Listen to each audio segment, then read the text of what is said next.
Hey everyone, Matron here, bringing you another Starcraft 2 commentary. This time a game between Root QXC spawning as the Red Terran, and his opponent Inflow Mini or Minigun spawning as the Blue Protoss. Minigun recently adopting the Inflow tag there, and QXC adopting that Root tag, identifying their teams. And just now talking about the advantage, Blizzard gives it to QXC in this one, but based on the points, Inflow Mini hovering around 3,100 points, and QXC somewhere in the 2,900 range, based on their chat here, actually favored in this one. So QXC very strong in this TVP matchup. See him using drops in a lot of the games that he plays against Protoss. I've cast a number of games against Huck, where he really does so well with those drops, attacking from multiple points on the map, and really keeps the single control group Protoss players on their toes. Inflow Mini, a fan of typically one build order against each of the races. He has a very strong build order against each of them developed. We saw against Hydra in some of the Hydra Rage videos that I have done, he opens up with 3 gates. Off that first gate, going to produce a few early units to harass the Zerg player, and then go into a 3-gate expand. So that's sort of his standard Zerg build, typically attacking as soon as that second Nexus is up and he's got his 4th and 5th gate down. So it'd be interesting to see what his Terran build is going to be here, whether he does any sort of a variation of that 3-gate expand, or whether he has something different against his Terran opponent. See both players sending out a scout, Mini scouting after that first gateway, and QXC actually sending out a pretty early scout for Terran, and both players going to find their opponent in the last possible position. They are going to see that they are close by air and pretty far by ground. They're not cross positions, but still far by ground with the north and eastern positions here, and that may favor QXC as he is a huge fan of those drops, as I mentioned. So he's going to be able to take small groups of units over into the base, across this small chasm between the two players, and drop over here. So Inflow Mini is going to have to keep some units at home, or get some pylons up there, or a few observers between the two bases if he wants to stop those drops. Looks like we have QXC getting out that first Marine, waiting at the bottom of the ramp for that probe, and getting out the probe after the gateway rather than the pylon, meaning it's going to be a little late to arrive. So it will not be able to get past that Marine, and Inflow Mini will have no scouting on his opponent. QXC going to get the full tour of Mini's base as the Zealot, which was chrono-boosted out, just not fast enough to take down this SCV. And now we see a Stalker coming out, so that's going to shut down scouting completely for QXC, but he has a pretty good idea of the gas timing. He knows that Mini is chrono-boosting out his Warp Gate tech. And now we see Mini continuing with what he typically likes to do with the against a Zerg opponent, and that's get out a few units early on, a Zealot, a Stalker or two, and just press his opponent, see if he can kind of get him back on his heels, disrupt his build order, or at least force him to overcommit resources to early army. QXC does have a Marine and a Marauder out at this point, actually 2 Marauders making their way to the center of the field. It looks like he's going to try to take down these units. He does have Concussive Shell. As soon as this Marauder joins the party, it looks like he's going to be able to focus down the Zealot, perhaps the Stalker. The Stalker needs to get out of there. It'd be a quick work for this small group from QXC. Another reason QXC really likes those drops is he feels that in small numbers, Terran units are much more powerful than the opposing races. So he really likes to get into small encounters with 2, 3, 4, 5 units against equal number of units for the other side. And he's going to be able to focus down just a few Stalkers easily with those Marauders. So we will see him constantly exchange units. If he's able to keep both armies relatively small, he feels like he's at an advantage. Looks like he's sending in a scout here. It's going to be taken down, a little bit of a misplay on his part. Typically like to send your scout towards the southern part. But he is going to poke in here and see this Nexus.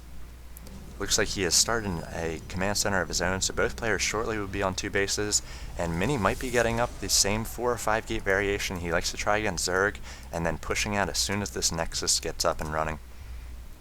Typically does not get any gas on that second base, just funds his 5 gates off the 2 bases there.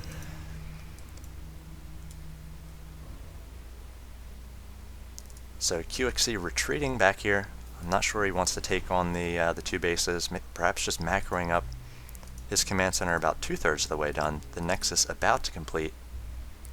We do see a Reaper coming in here, going to be able to do further scouting, perhaps a little bit of probe harass, almost taking down a probe there, and this probe's very long attack range there. Not sure if that was a graphical glitch, but did some good damage against that Reaper. The Reaper was able to see the 4 gates at this point, so QXC is going to perhaps throw some defense up here, this bunker, as he feels early pressure may be on its way. Again, it looks like Mini's actually cutting a gate from his usual build order here, perhaps just pushing out 4 gates, or maybe not even pushing out at all. Just happy to come and macro up here. He is getting up a gas at this expansion, so maybe going for higher tech here and not pushing out right away. Allowing QXC to tech up though, maybe not the smartest of moves, as he is getting a Ghost Academy finishing right now.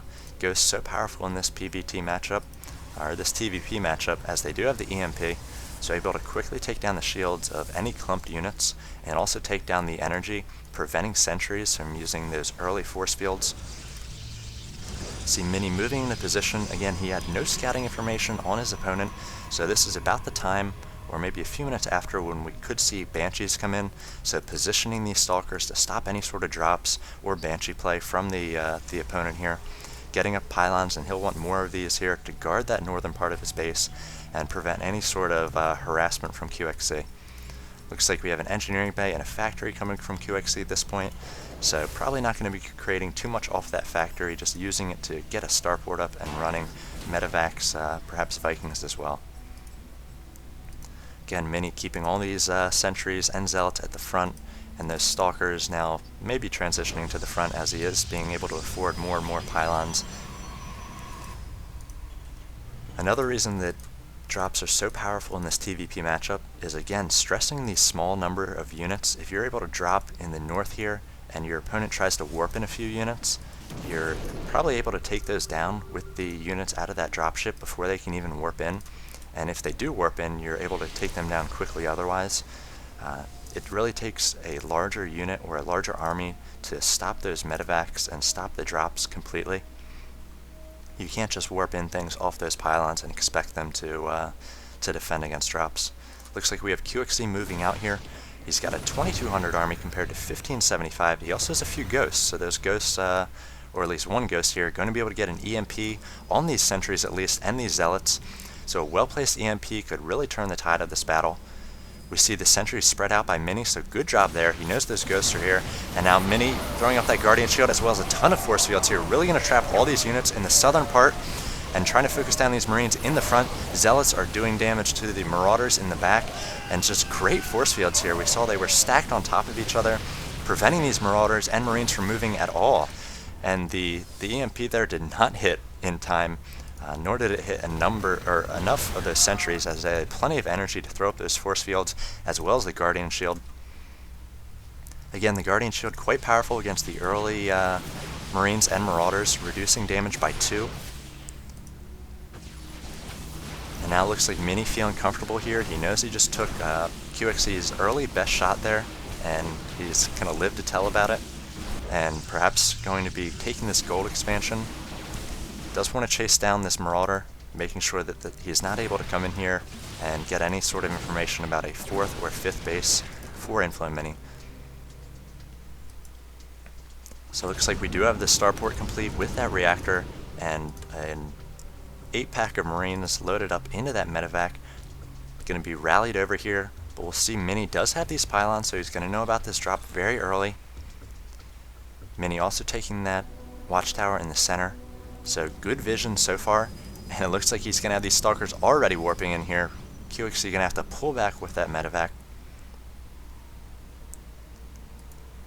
And now sending another medevac, this time 4 Marines and 2 Marauders towards the south. So again, these multi-pronged attacks from Terran are just so tough to deal with for Protoss, especially if you blow all your warp gate cooldowns in one area up here. As we just saw, he warped in a bunch of Stalkers to try to stop that drop. If you then drop in a different area, the warp gates are on cooldown, and it's very difficult to get your army into position before that drop can do a lot of damage. See QXC here rallied into the back of this gold. Inflow Mini's got this gold, trying to get it up and running. Looks like we have another command center for QXE already. So we see a drop from this medevac. So he's going to stim up and focus down that probe and then try to force this Nexus to cancel. He's not going to be able to, but he's also going to be able to use this ridge up here without any observer or sight. He's going to be able to drop there. We see another drop in the main, and it looks like Inflow Mini was able to clean that up nicely. Medevac in the south going to unload its units here and heal them up. So again, we'll see multiple drop ships used by QXE here. We see another drop about to happen in the northern position here. Gonna get a scan down, see what units are here. We now see Mini has High Templar, so he's gonna be able to storm and feed back these units. These units need to move out of that storm. We see another drop in the south being prepared as well. And now these units are gonna try to take down the last few zealots. And again, in small numbers like this, QXE is going to have the advantage. So able to focus down these zealots and now do good damage against these probes. The medevac's going to be able to heal through the zealot damage very easily. And now we see multiple drops coming from QXE. Another drop in the gold. So he's got drops going on in 3 places. And these warp gate cooldowns, they're all on cooldown. And he's not able to warp in enough units at any one place to take down these forces. So QXE doing a lot of harassment here. Not sure how much long-term damage was done, but he's going to be able to take down a lot of probes, at least in the main. Forcing these probes off the line. And until Inflow Mini moves up with his main army, which he's going to do right now, QXE just going to have a time, or going to have a ball in the base of Inflow Mini. So QXE with some 3-pronged harass there, very impressive, and using this opportunity to throw up the gold as well as a 4th. So that harassment, attacking in 3 places, not only going to disrupt the economy of Inflow Mini, but also going to be able to set up QXE for a better mid and late game by throwing up the 3rd and 4th expansion. See a transfer coming over for QXE. Wants to get that gold up and running as quickly as possible. These mules being called down on the gold. So once you have a number of orbital commands up as well, you're able to mine out that gold so quickly with mules. And now just both armies kind of holding in position here in the center. Inflow Mini going to have to get that observer out of the way here as missile turrets are going up. And if we look at the army comp of Inflow Mini, haven't really talked about it yet, he did get up those Templars, so he has Storm. Storm going to be a good counter to those drops, as you're going to be able to storm the drop before it happens, as those units are unloading, as they just unload one at a time. And then warping in an Archon soon afterwards, the splash damage going to be able to out DPS the healing of the medevacs. Medevacs very good single target against zealots and a few stalkers, but once you start the lightning and the splash damage from those Archons and Templar, going to be tough to deal with. Looks like we have QXE who had a drop coming into the south here, going to be able to take down that warp prism. So Inflow Mini going to try his own drop harassment with that warp prism, but quickly taken down. And now going to be able to focus down these few units, actually just going to pick up, and now it looks like he's going to do a little bit of micro here, also attacking in the north. So dropping off a Marauder to die there by the hand of these zealots. And again, Inflow Mini doing a good job here, spreading out units multiple places, so that the drops are just going to be far less effective. If we check out the income tab of both players, QXE does have a slight advantage, around 2,000 compared to the 1,800 of Inflow Mini. Mini now working on a robotics bay as well, so against these Marines and Marauders, Colossus is going to be very powerful. So both players looking like they're able to tech up. We have not seen too much happen from these ghosts so far. Those early EMP was not placed correctly, and those sentries had the good force fields, so we'll see whether he gets up any nukes